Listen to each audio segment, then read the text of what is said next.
everyone. Welcome back to On Purpose, the #1 health podcast in the world. Thank you so much for being here. I'm so excited to introduce you to our next guest. She's one of the leading figures in entertainment today. She's a talk show host, an activist, a comedian, and a best-selling author. And I'm so excited to introduce you and the podcast, Chelsea Handler. Chelsea, thank you so much for being here. Thank you. Yeah. Thank you for having me. It's such a pleasure to have you here. I know we just connected, I think literally like 10 days ago. So you were speaking at this conference called Wisdom 2.0. You were also speaking. And I was there to do a bit of speaking too.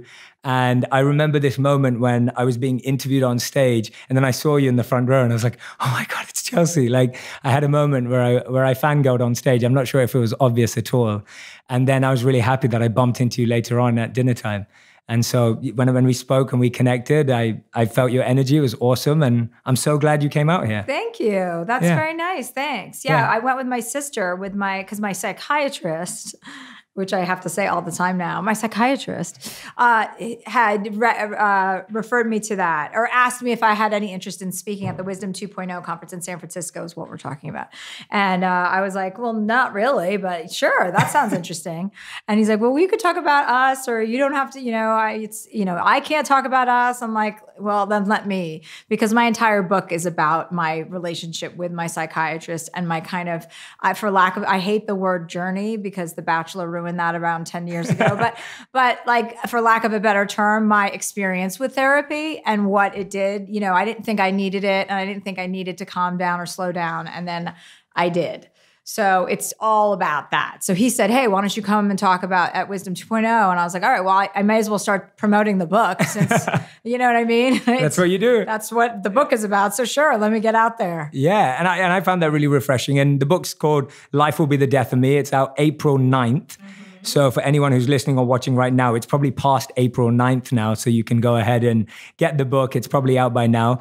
But that's what I love about the book. And when I saw you there and I saw you when Wisdom 2.0 was sharing that you were going to be there, I was just like, wow, I'm really fascinated by your story and journey, lack of a better word, to mindfulness, to meditation, to personal growth and self-awareness. So we're going to dive into that today. My audience is in love with this theme. And I think they're going to gain so much from hearing about it from your perspective, which I think is going to be really unique for them.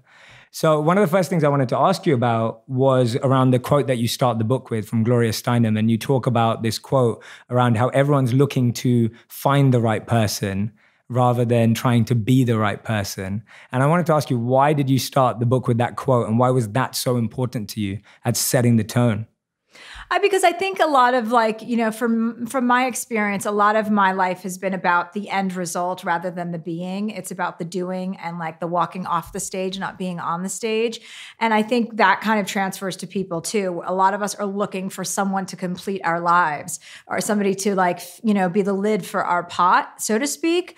So for that theme is very important to me because I'm always been very fiercely independent, almost to the point where it's like, no, when I'm going to reject everyone, so nobody gets to reject me, and that, so I have that kind of opposite, like I can do everything, I can handle this, I don't need help from anyone. So I relate to that theme because it's the opposite of what I feel. I have it in the opposite direction. I just, it's too powerful, too strong, too I can fix everything. And I don't need a man, I don't need you, I don't need a family, I don't need anything. So, I think those are themes that we all have. It's one or the other for most people, I think. Mm-hmm. Yeah, and when I was reading through your book, one thing I found is that it's so open and vulnerable and honest. And one of the things that reminded me of is this beautiful Banksy painting. I'm not sure if you've seen it. And it says, be with someone who makes you happy. And this little girl has crossed off the with. And then it turns into be someone who makes you happy.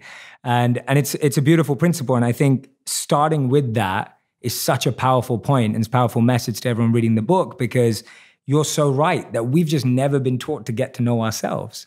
Like one of the things I always talk about is how we've never had a moment to take a meeting with ourselves, even though we have meetings with everyone throughout the day. Yeah, I think that's important. I think, you can lose the plot a little bit. We're always into doing and what we're achieving instead of figuring out what kind of person we're behaving like while we're on that road, or to actually take the time and look outside your lane and look at other people's experiences and how they're unlike your own. Like not many of us have the luxury to even do that. People are just trying to scrape by and so if I have the luxury to do it, I better do it. I better do that work. If I can afford to go see a psychiatrist for a year, then I'm going to be a better human being at the end of it, which is what I kept telling myself, even though it was painful. And, I didn't want to talk about all these things that I didn't think had a real impact on my life. I thought it was the past and I'm strong and I'm successful. So it doesn't matter. It doesn't, if I'm in pain from a 9-year-old injury of my brother dying, if I'm in pain from, my father's reaction of my brother dying, all of these things that build up and you kind of have like, I know I've had the veneer, like it doesn't matter. I'm cool with it. It does matter, and it is a deep injury. And until you really repair your own injuries, you're not very useful to other people. So if you want to have a meaningful existence or life, and I want to do things that are impactful and make change, then I need to get real about it, And so I had to get real with myself, which I thought I'd been being real forever. And then I was like, ugh, gross. I have to unpeel this. Like it's such a cliche also. Like me, turning at 40 and going my midlife crisis and all of this kind of identity, kind of discovery, what my identity is and my identity crisis. So it's all like blah, blah, blah, blah, blah. But I figure, you know what? I've made a career out of oversharing. This is something worthwhile because not everybody can afford it. So we all are recovering from some injury we had, as a child. But there's a part of me that's very cynical and that's very much a realist. So I have a hard time with a lot of this LA mumbo jumbo, and spirituality can stink of mumbo jumbo a lot of the time. So, that's why I had a hard time with therapy because I thought it represented that. Like, navel gazing. After I have a show and books about me, I'm going to go talk about myself for 2 hours. Like, what kind of loser am I? So that's, it was all about ego. Like, I can't, it's too much. You know what I mean? I'm a narcissist. Yeah. And we all have different excuses. Like you're sharing some of the ones you have. And I think we all have excuses, whether it's to see a therapist, a psychiatrist, spirituality, whatever it is. And I want to dive into everything you just said, but I want to go back to what even opened you up to the fact that, like you're saying, you had all these excuses in your head. You had the ego, the narcissism, all of these things that you talk about deeply in the book. What allowed you to go beyond that and say, okay, no, I really need to do this, and then stay committed? Because you say when you first started meeting therapists and psychiatrists, you were just sitting there lying to people. And I'm not sure how many people actually go out there and are paying people to lie to them, which seems like a crazy thing to do.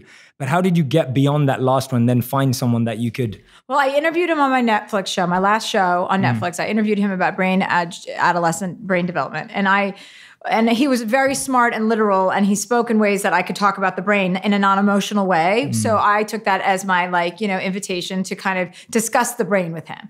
So when I realized I had to go see somebody, it was after the election, and I just had such outrage, and my anger was at a 10 all the time, and I couldn't work. I couldn't focus on anything but the news and this 24-hour spin cycle that it created.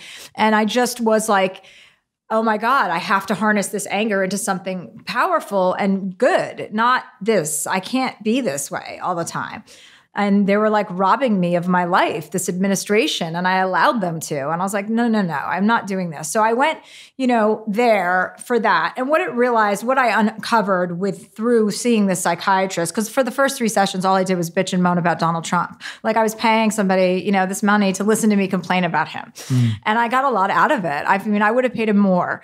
But after 3 sessions, we started to get real and started talking about what Donald Trump's presidency represented to me, which was an unhinged childhood when things were completely out of control.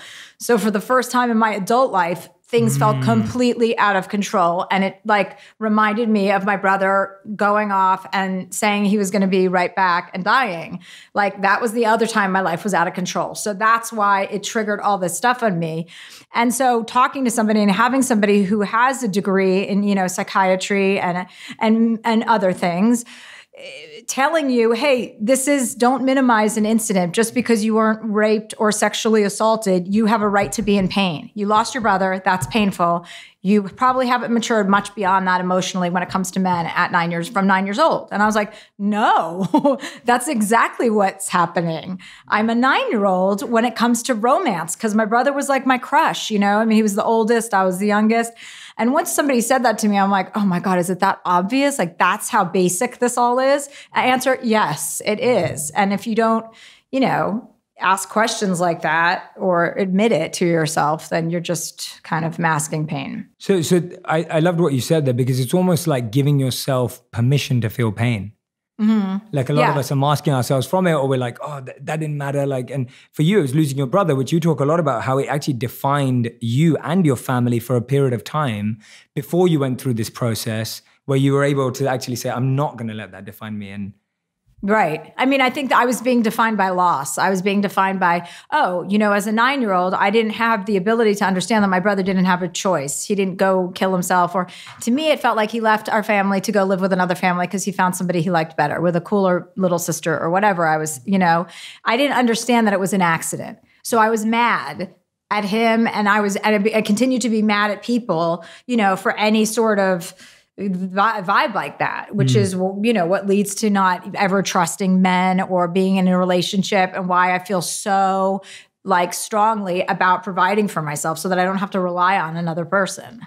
How did you start revisiting these moments in a constructive way? When I hear you speak, it's like you're able to find the patterns, you're seeing the parallels.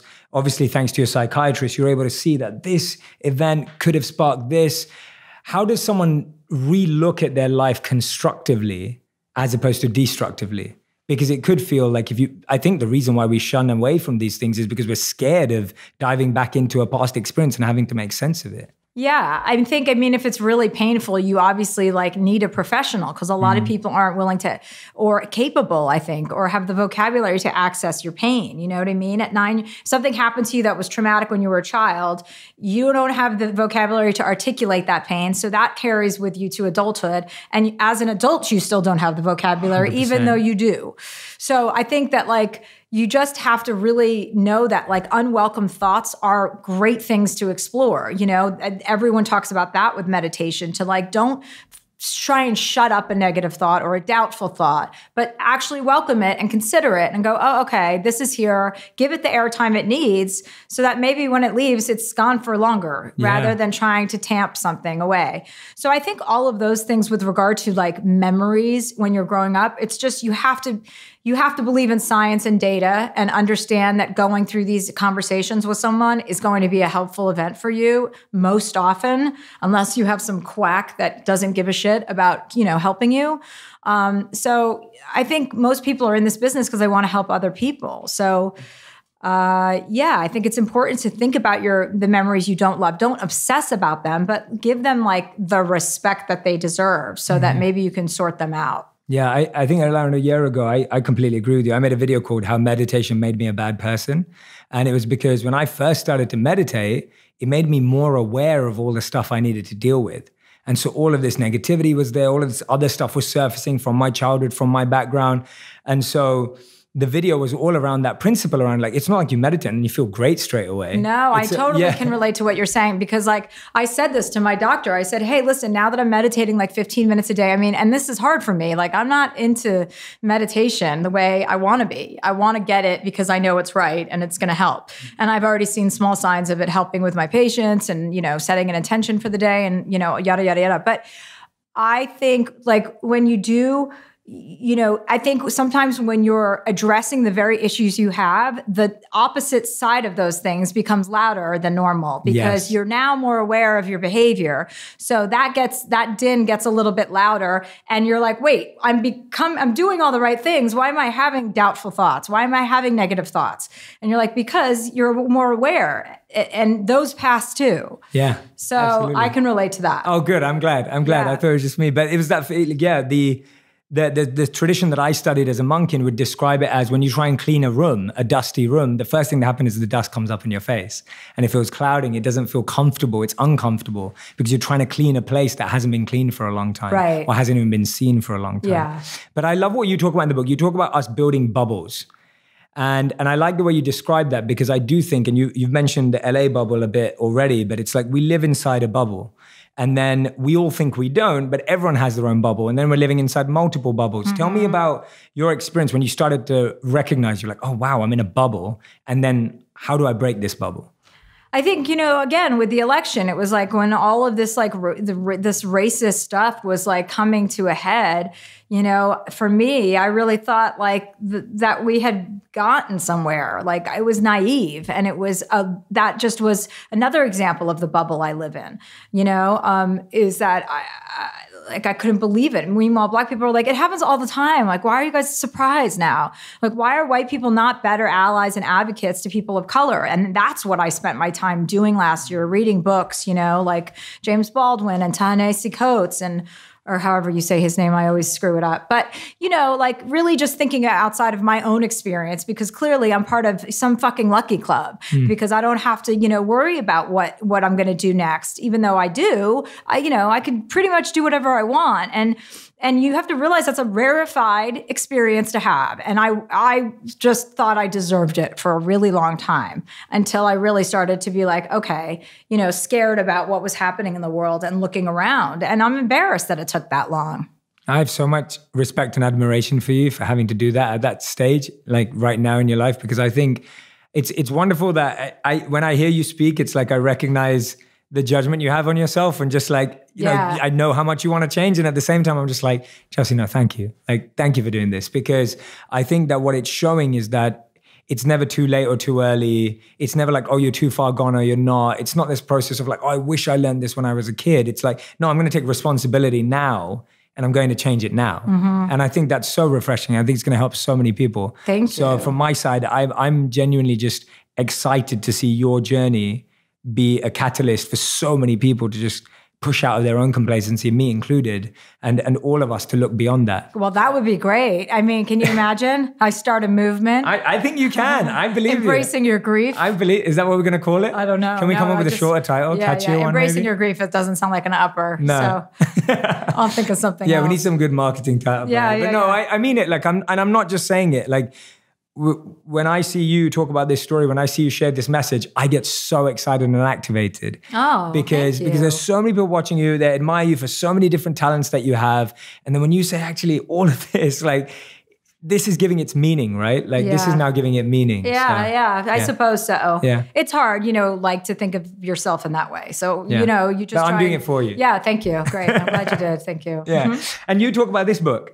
Man's Search for Meaning, which I had on my bookshelf, so I picked it up for this session. But you talk about this book changing your life. How did you even come across it, and how did it impact you? I read a lot of really hard books when I was in my 20s because I skipped college, so I was overcompensating in a major way because my family is, they all did go to college. So I didn't want to be like the one that didn't go and not have my wits about me. So I read a ton. And that was just one of the books. I mean, that's a book that so many people have read and people quote from all the time. But it really it was an aha moment reading that line out of a book, which is something my dad told me to do at a very young age. Like take one line out of every book, even if you don't like it. And that you take with you in life, that you think about, you know what I mean, and contemplate. And, when I was a kid, I was like, oh, please just shut up. Like I would just make up lines, out of Anna Karenina. I'm like, here, this line right here. But that book was the first book that I saw the line. And it was, stop asking what life expects out of you and start asking, stop asking what you expect out of life and start asking what life expects out of you. Something along those lines. Yes, that's it, yeah. And I was like, wait, what? I was like, wait, what's life expecting from me? It's like you grow up and you think you want and you're greedy and you want this and you want success and you want money and you want happiness and all of whatever you want. And I never thought, what is life expecting from me? I'm just like, they're lucky to have me, was my attitude. I'm a blessing to the world. Right. Yeah. And then no, I love that. And that is a beautiful piece of advice from your father. Like I think everyone who's listening or watching the podcast right now, make sure you do that, because I think so often we feel like, oh, I have to finish a book to understand it. And we place so much emphasis, like what you said at the beginning of the show, beginning of the episode, you were talking about, it's always about results. And we're always like, oh, how many books have you read? Or how did you get to the end of that book? And actually, you could just take one line out of every book and it could be transformative. The one book that I've never finished was Salman Rushdie, Midnight's Children, because I didn't understand where the hell the man was or the boat, or I didn't know what continent we were on. I was reading that and I'm like, I can't finish. And I had such like OCD about finishing books as a child growing up that I always did finish. It was the first book I did not finish was Salman Rushdie. I was like, I don't know what this is about and I cannot finish it. I mean, Kierkegaard was easier to get through. Oh, wow. Yeah. Yeah. No, and I've had plenty of books that I've never read back to front, but I found so much value in. Like, it's not about that. And I think it's about taking, like, I always think now, oh, if something's in front of me, like an article or somebody forwarded me something, like there's something in there for me. So just read it or watch the video for as long as you can and try and just grab something from it, you know? Yeah, absolutely. So sometimes it's like really kind of people are putting stuff in front of you. It feels like, oh, wait, you're supposed to see it, you know? Yeah. And I'm not into that, all of that stuff, but I definitely think that their energy makes a big difference in this world. It does. And I'm really glad you said that, because I love how in the book, and I share this with you because I'm born and raised in London. I grew up as a complete rebel until the time I was 18. Most of it still lasted till 22 when I became a monk finally. But I started off in a very unspiritual environment, was never fascinated by spirituality or anything of that sort. I studied behavioral science at business school. So the brain and the mind for me is where I come alive, and love talking about research and all the rest of it. But I love how you call out the superficial use of the word gratitude, universe, crystals for the sake of it, not offending anyone. But I like the point that you make very strongly that that's not really it. And I kind of feel like what disservice do you think that does to this wisdom that you've now opened up yourself? Because I guess you and others may have been pushed back by that kind of language. I definitely have been. Yeah. But I mean, that's LA. I think LA is very specific too. You know, it's not like, you know, people think that, it is a turnoff in a way. For me, it certainly was. It was a turnoff for like therapy. I just group it all together, you know, therapy, crystals, colonics, like, no, thanks. I'm not into any of it. We hit all our crystals before you came in today. So like, I just don't, but I'm sure, catch me in 2 years. I'll be like, you know, shoving crystals up my ass. I'll be like, this is amazing. I love it. I mean, I've definitely gone down the road of every trend and fad in LA. I mean, some a lot less than others. You know what I mean? Which ones have you got into? Like, you know, I've tried, I mean, I haven't gone off the deep end in the way that my, like, you know, girlfriends have, but like I've, you know, cleansed for 5 days or, you know, fasted for 5 days. I've done, you know, diets and all sorts of things. I mean, I guess I don't have the stick-to-itiveness that my friends do with this stuff. But I usually lose interest like 2 to 3 days in when it's like something silly or I'm drinking charcoal or, you know what I mean? Like... Yeah, that's for whitened teeth. Is that what it is? No, What's I'm charcoal? not sure what it's for. Okay, I think it's for a colonoscopy, so I have no idea why I would be drinking it at home.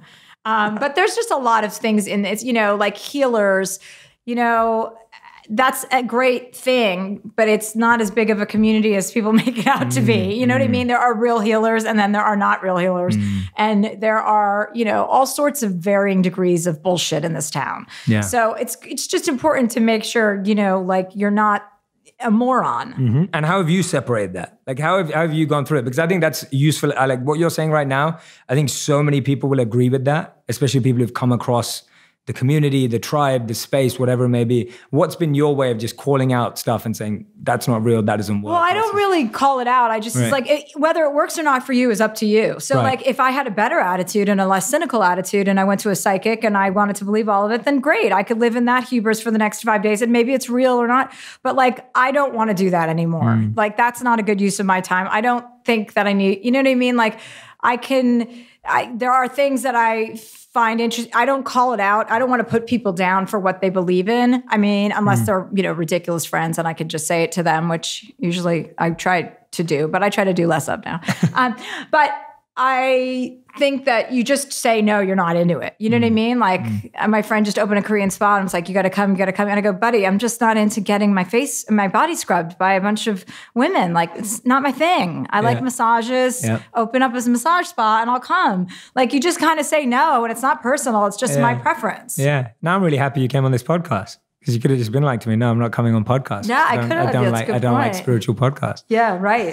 Right. But here I am. But here you are. So I feel better than your friend with the Korean spa. Tell me about you alluded to it then. What are some of the things that have changed habits-wise, lifestyle-wise? You just said there, I try and do it less. Like being less reactive. My thing is I was always telling everybody the truth ad nauseum, like whether they wanted it or not. You know, it didn't have to be like solicited. And I just was like this loudmouth. And finally I was just like, fuck, who do I think I am? Like, cool it.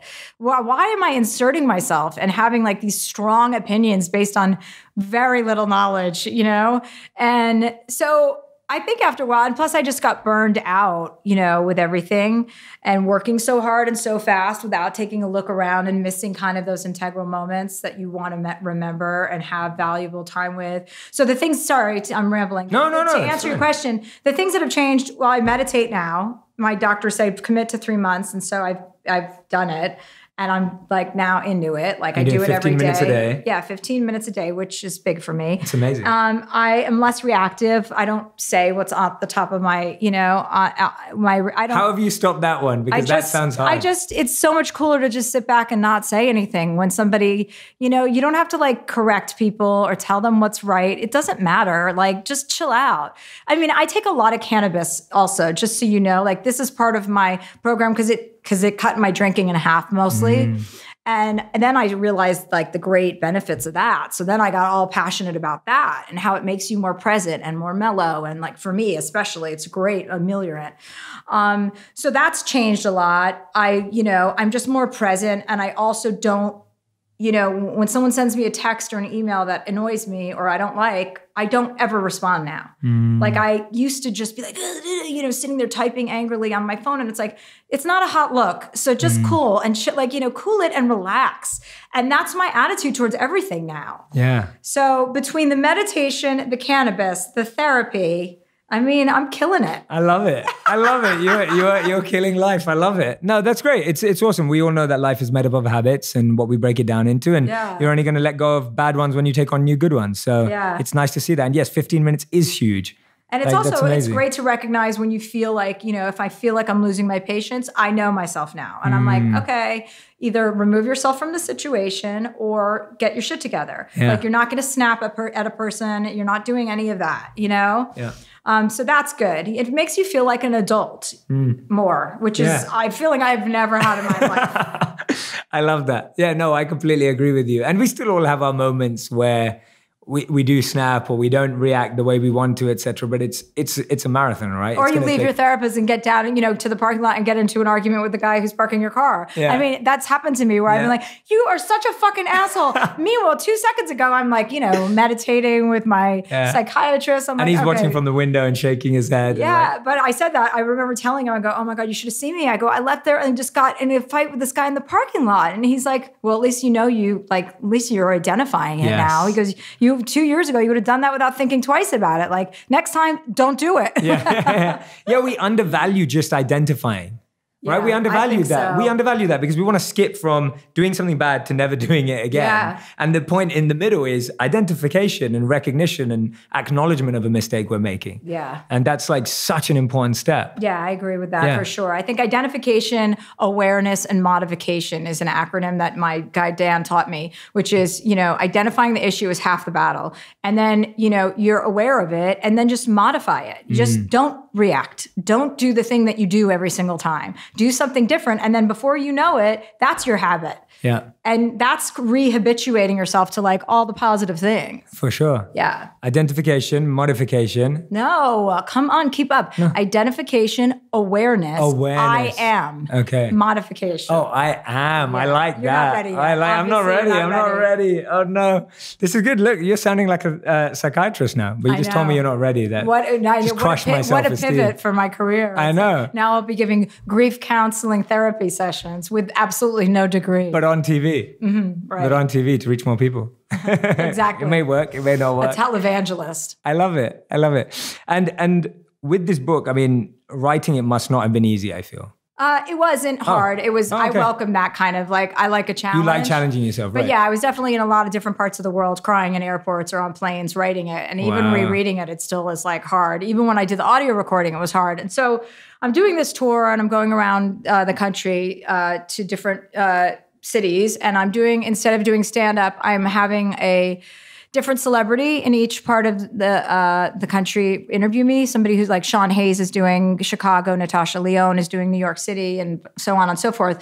So yeah, and if you come to that, you get a book also. Oh, nice. So I it's livenation.com. You can buy tickets for that. It starts April 11th in Boston. Oh, I love that. That sounds fun. How many cities are you doing? 20. Oh, wow. Yeah. Okay, brilliant. That's going to be a lot of fun. So yeah, wherever you are in the US, you can head over. Are you doing anything in UK as well? No, not the UK. Okay, not the UK. Sorry, guys. You have to wait. You're not ready. You're not ready. Everyone in London, England, you're not ready. Yeah, that would be a real wake-up call in London. I know. People Can you like, imagine that? Therapy? You think you're cynical. The cynicism in England is huge. Yeah.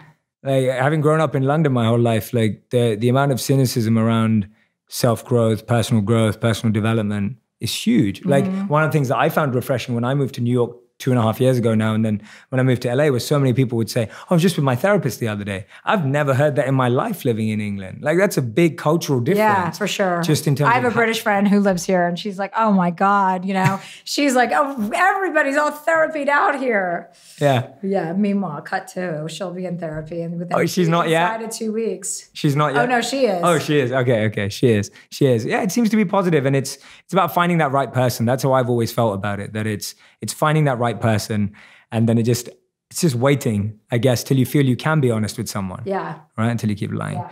But okay, so one of the things I want to talk to you about that you bring up a lot in the book is this feeling of what empathy really is, and how so often we think we're showing ourselves crying for other people or feeling for other people, but really we're just doing it so that we can be seen that way. Well, right? Some people, no. Yeah. I mean, I don't speak for everybody, but for course. me, I was sympathetic, but I lacked empathy. Like right. Explain the difference for us.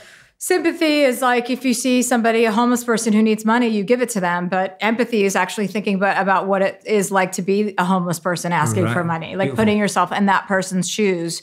So I'm great at showing up in a crisis and being like, a fixer and doing all of that stuff. But I was never really considering what that person was going through. I want to do the Band-Aid and fix them up and patch them up. And I want everything to be back to normal because I, know how to fix a bad situation because of my brother dying. So that led to me to kind of never think of empathy. Like I had to ask what the distinction was as well.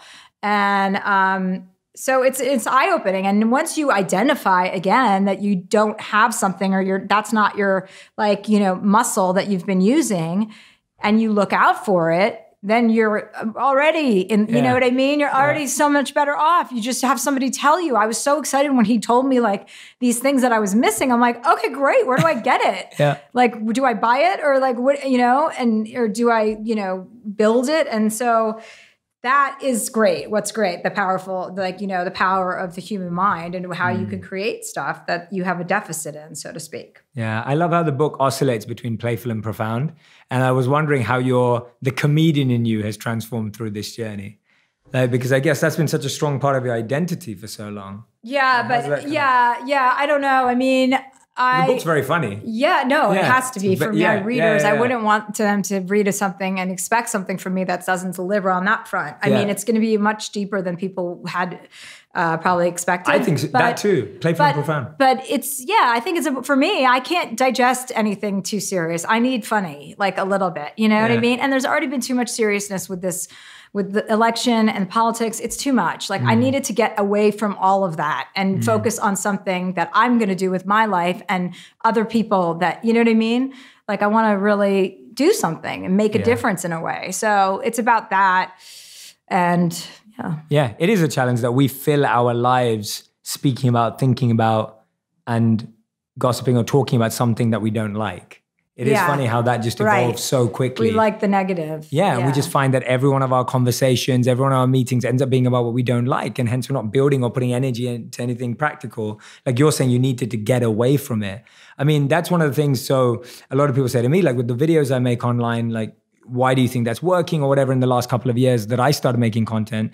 And a lot of the feedback I think is because people want to move away from everything else that they see on social. and everything that they see on the news. Yeah, and they're looking for alternatives. Right. Yeah. People want alternatives. I mean, there was just a stat that came out about Alexandria Ocasio-Cortez getting more Twitter, and all of her bench tweets are positive, and they did some, saying that she's getting more attention than Donald Trump for all the positivity she's creating versus his negativity, which is good. Great. Let's go with that. Yeah, let's go with that. Absolutely. Right. That was the article I was sharing as well, that Inc. did that piece on the 777 million Facebook posts of 2018, and the most popular ones were all positive. They were all uplifting. The top 500 were not full of the negativity. So it shows that there is a shift in humanity. Like we are changing as a whole, not just you, but your change is very... Well, I don't think we're changing. I think people are inherently good or inherently bad. And agreed. I think there's more good than there is bad. I mean, I'd like to think that. But I also think that it's just more exposed now because we have the capacity to make these videos that you make, so well. Like people they can spread the love and share the love, and they can spread the hate, and they can share that too. So it's just a matter of which one has more people. So let's get everybody on the right side of things. Let's shift. So this book's going to do it. No, We're going to make more videos. Yeah, this should change everything. This should change everything. This book is going to define, But it is hopeful. It is hopeful. Like I don't know how you see it now. Like having gone through the process, where are you at with how things are now, and how's your viewpoint changed? Well, I think things are moving in the past with regard to the state of politics. I just think optimism is great because I think, positivity is better than negativity, and optimism and visualization of positive things works. I mean, it's just about which direction do you want to go in? Which road do you want to go down? I'd rather be happy, than pissed. Yeah, absolutely. Yeah, I think for me, it's that feeling of being activated and energized to be a part of that change, to try and push forward, do something different, which I see, and I know we're joking 2 seconds ago about this book changing the world, but it's still someone like yourself taking a stance to say, I'm choosing this side. I'm going this way. And I think that's important. I think the more people that choose to do that with their platforms and everything will help people move that way. Because it's you verbalizing your choice to everyone, which you could have just made to yourself. What made you want to do it for everyone else? What made you want to articulate this to other people? I think my just experience with my therapist, I thought, I was taking time, a year off, and all I was doing was campaigning for people or throwing fundraisers at my house to try and, flip the house in 2018. So during that time, I was like, all right, I'll go to therapy while I'm doing it. And then after a couple of months, I started writing stuff down. I'm like, wait a second, this could help people that can't afford to do this. This could help people who have that childhood pain that they can't unlock, and they don't know why they're failing at things in their life as a result of it, or how it's in fact, impeding themselves, their growth. So then I started writing it, and I was like, oh, this is really personal. No one's going to want to read this. It's too personal. It's it's a bummer. It's there's a lot of death in the book. And then my editor just kept pushing me. She's like, I think you need to just write what's happening with you right now. Write it all. I don't care if I'm like, this is going to be a death book. No one wants this. And she just kind of pushed me to do it. And then through it, I was like, this is exactly what I should be writing about. Oh my God. And then I was like, oh wow, this is going to be something people can look to who don't, who have the same feelings. Since I wrote it and since I recorded the audiobook, I've heard 2 other people just in passing, people I didn't know, with the same identical stories as me. So I can't even imagine how many people are out there. 100%. And I think that's so true that when we put out a story, it attracts that community together who have that same story and experience, which we think often that we're the only one who are having that experience, but it is shared. It is a shared experience. Yeah, it's shared. And that's where the strength comes in. You know what I mean? That's such an energy attraction because people are so into, commiserating with other people and finding out that they're not alone. No one is alone. What you've experienced, someone else has experienced. Such a powerful point. Yeah, so true. Never feel alone. Yeah, there are so many people going through the same thing. And I mean, the book does focus on, have a lot of death in it, but also you dedicate 2 chapters to your dogs. Oh, yeah. And I thought that 3. I have 3 dog chapters. 3 dog chapters. Yes. Okay, 3 chapters. 2, the brother and sister only deserve 1 chapter plus their assholes, so they don't get their own chapters. But the other two, yes, God rest their souls. They deserved it. Chunk for sure deserves his own chapter. Yeah. Tell us about how much joy they've brought into your lives. How long have they been around? Oh, I have these two idiot dogs now. They're like a brother and sister named Bernice and Bertrand. I did not name them. So obviously I like chow chow mixes. So I went to a shelter north of LA, like 2 hours north, and she had a bunch of chow mixes. And then she's like, but I have a brother and sister named Bert and Bernice. And I was like, I don't even need to see them. Like those are my dogs. Bring them to me. And then she's like, oh, we have to do a home inspection. And I thought, what? Oh my God. You don't really, but I thought, I would let you go through my taxes with a forensic accountant if it meant I could have these two dogs named Bert and Bernice living at my house. They're like little lions.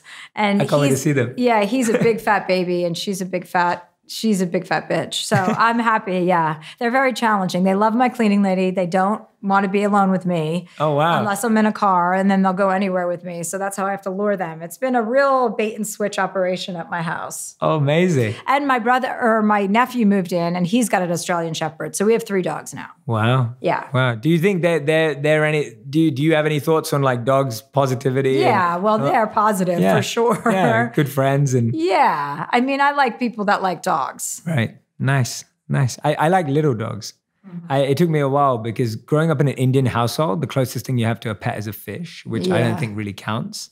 And then when I moved to the US and I had so many friends who had dogs, I was like, oh, okay, now I'm going to figure out which types of dogs I like. I like small dogs. Yeah. That's kind of where that's good that you know that. Yeah, I know that. I'm self-aware. I'm identifying. Yeah. Awareness and then modification. I'm going to remember that now. I really like that. So now that I met you at Wisdom 2.0, which I believe is a wonderful conference, it was such a pleasure to meet there and speak there.